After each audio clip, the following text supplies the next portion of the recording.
ये मेरे अपार्टमेंट की वेस्ट साइड विंडो है, लोखंड वाला अंधेरी वेस्ट में। सामने बहुत बड़ा मैदान है खुला हुआ, और बहुत दूर में मड आइलैंड की पहाड़ियाँ दिखाई देती हैं, धुंधली सी। आज कोहरा सा छाया हुआ है, इतना साफ नहीं दिख रहा है, लेकिन जब कभी मौसम साफ होता है तो बहुत दूर में समंदर भी दिख जाता है कभी कभी। बहुत अच्छा लगता है यहाँ।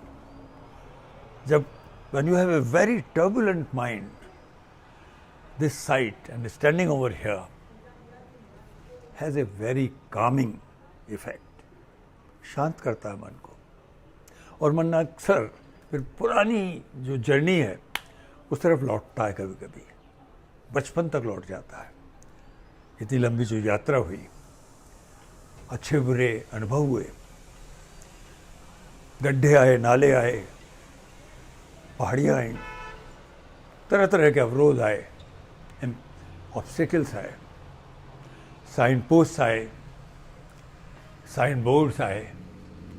बचपन में जो अपने बड़े थे उनकी कही हुई कुछ बातें याद आई, अक्सर आती हैं। कुछ गुर होते हैं ज़िंदगी से जूझने के, वो याद आते हैं। कुछ दोहे याद आते हैं जो बचपन में कक्षाओं में, क्लासेस में पढ़ते थे, महापुरुषों के, कबीर के, रहीम के। उन सब में ज़िंदगी को से जूझने के लिए कुछ महत्वपूर्ण बातें होती थी, कुछ टोटके होते थे। तो हमने सोचा कि मेरे दिमाग में एक विचार आया, क्योंकि ख़ासतौर पर अब जब मैं 80 की आयु क्रॉस कर चुका हूँ, कि क्यों नहीं एक ऐसा प्रोग्राम करूँ जिसमें इन बातों के ऊपर रिफ्लेक्ट किया जा सके। कुछ अपनी बातें जिन्होंने मुझे आगे बढ़ाया, मोटिवेशन दिया, और कुछ दूसरों की बातें, वो भी अपनी बातें बताएं जिनसे उन्हें मोटिवेशन मिला।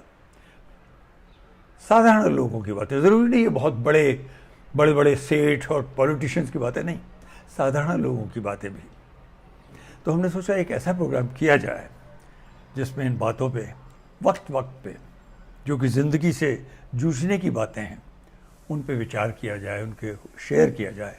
और इस प्रोग्राम का हमने नाम सोचा journey, Vinod Pandey's journey, the wayside nuggets, WSNs।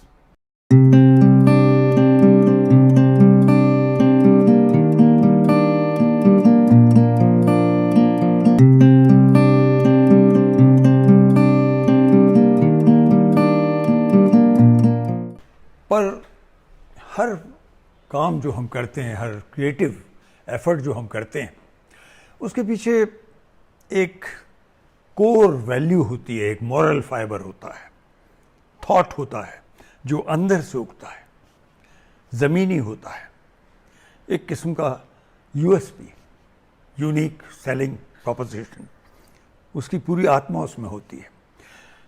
वो क्या है, वो क्या होगी? एक छोटा सा किस्सा मैं बताना चाहूँगा। 80s की बात है, मिड 80s की। मैं एक सक्सेसफुल फिल्म मेकर बन चुका था, 3-4 फिल्में आ गई थी, पर फिर एक सडनली एक बहुत ही नीचे वाला दौर आया, ग्राफ बिल्कुल नीचे चली गई, और one of the many lean periods in my life के। तो एक पार्टी थी दिल्ली में, सुंदर नगर में। हमारे दोस्त हैं सुरेश जिंदल, वो खुद बड़े फिल्म मेकर हैं, सत्यजीत रे साहब के साथ फिल्म बना चुके हैं। उनके घर पे बहुत बड़ी पार्टी थी, बहुत लोग आए हुए थे, मीडिया के, कुछ फिल्म्स के, वगैरह वगैरह।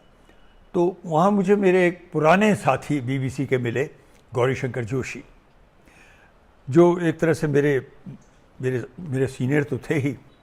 उन्होंने मुझे सिखाया था, मेरे ब्रॉडकास्टिंग के जो अच्छे गुर थे उन्होंने सिखाए थे, एक तरह के मेरे मेंटोर थे GS जोशी। तो मेरी स्थिति भाग गए, हम लोग 3-4 लोग एक कोने में थे, ड्रिंक ले रहे थे बालकनी में। तो बोले एक शेर बताता हूँ तुझको, इन्हीं खंडहरों में मिलेंगे कुछ टूटे चिराग, उन्हीं से काम चलाओ कि बहुत सियाह है रात। कि जब रात बहुत डार्क होती है तो कुछ टूटे फूटे चिराग मिल जाते हैं खंडरों में, उन्हीं को उठाओ उन्हीं में थोड़ा तेल वेल जुटाओ, लाइट जलाओ और काम चलाओ। वो दौर निकल गया। फिर और भी दौर ऐसे आए, और भी गहरे नीचे जाने वाले दौर आए। मैं भी धीरे धीरे थोड़ा और फिलोसफिकल हो गया, थोड़ा पोएटिक भी हो गया। तो मैंने खुद इस शेर का कुछ अपना रूप बनाया, अपना शेर बनाया इसी से प्रभावित होकर। वो था, सर्द स्याह रातों में टूटे चिराग भी जब मैसर न हुए तो खुद ही जुगनू बने, खुद तमन्नाओं को जलाकर रोशनी की हमने। In my dark and wintry nights when I couldn't even get the broken earthen lamps, so I had to become a जुगनू जो रात में फड़फड़ाता है कभी कभी, नाइट फ्लाई माई सेल्फ। और जो अपनी बहुत सी तमन्नाएं होती हैं, एस्पिरेशंस होती हैं, ड्रीम्स होते हैं, काफ़ी को जल जाने दिया, निकल जाने दिया। तो शेर बना, सर्द स्याह रातों में टूटे चिराग भी जब मैसर न हुए तो खुद ही जुगनू बने और ख़ुद की तमन्नाओं को जलाकर रोशनी की हमने। द मीनिंग बीइंग कि जब बिल्कुल डिस्पेयर की घड़ी हो, कुछ भी सामने ना दिख रहा हो, तो अपने से ही सजो। You have to rise your self. Now इसके पीछे एक और प्रोत्साहन वाली, एक मोटिवेशनल बात थी, वो भी मैं आपको बताना चाहूँगा। Come with me.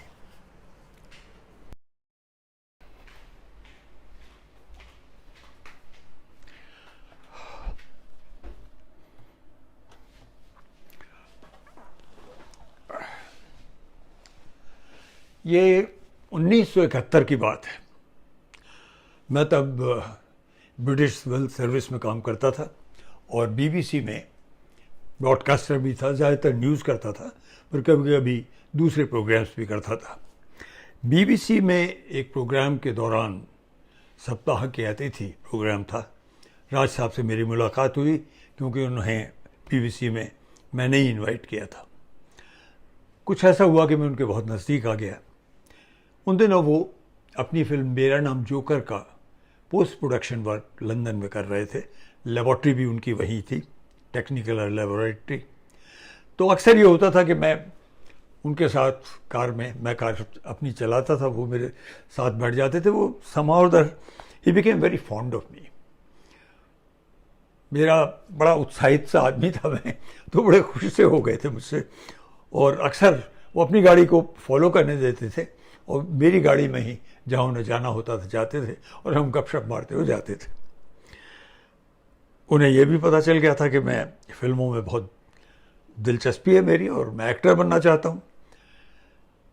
तब तक मेरी डायरेक्टर बनने की इच्छा इतनी प्रबल नहीं हुई थी, पर मैं अपना दर्द भी, अपनी महत्वाकांक्षा भी, अपना उत्साह भी उन्हें बताता रहता था।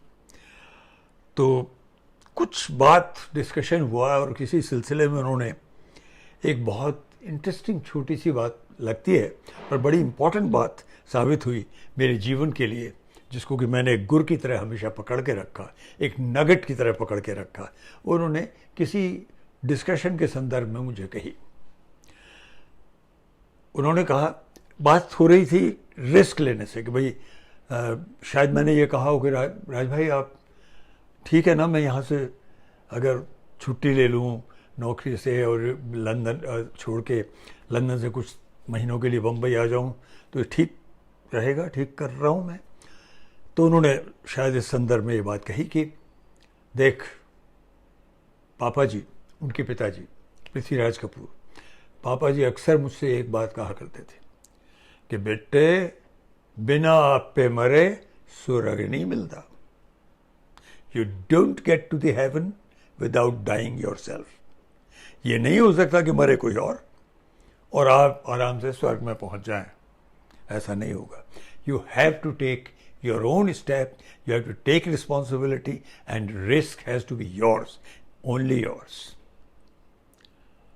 बहुत सिंपल सी भाषा में उन्होंने ये बात कही जो पृथ्वीराज जी ने कही थी उनसे, और वो मेरे गहरे उतर गई और ये कहीं ना कहीं मेरी ज़िंदगी का एक बहुत बड़ा गुर बन गया, एक गोल्डन नगेट बन गया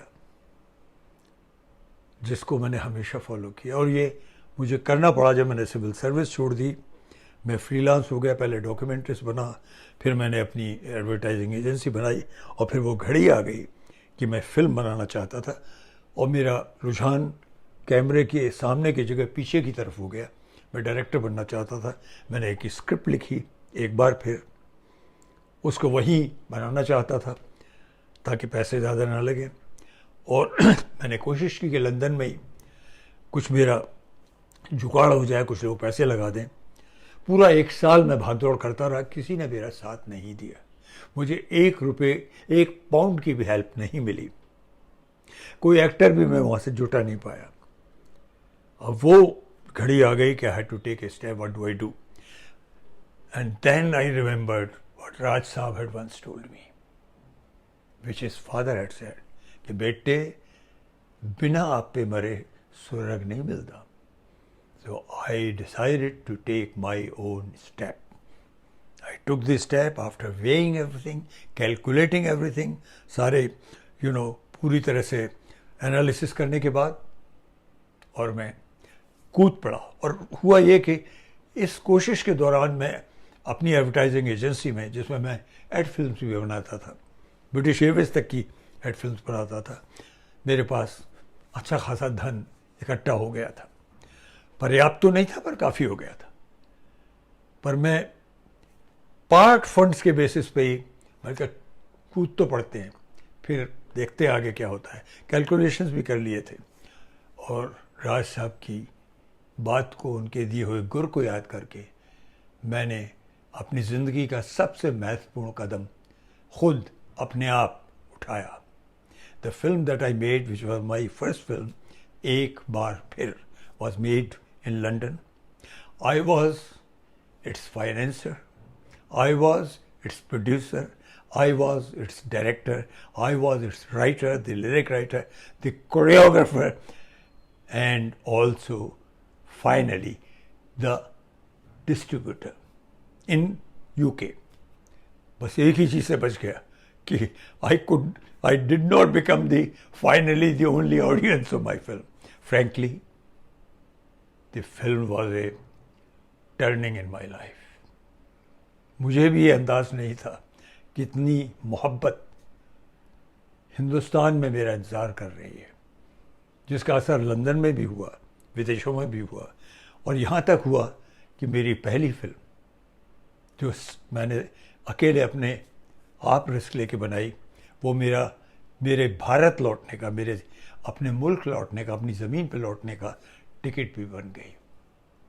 तो हमारे इस प्रोग्राम का journey the wayside nuggets, the WSNs का पहला नगेट जो राज साहब ने मुझे कहा, वो है बिना आप पे मरे स्वर्ग नहीं मिलता। You have to stand for your self alone and take your step forward.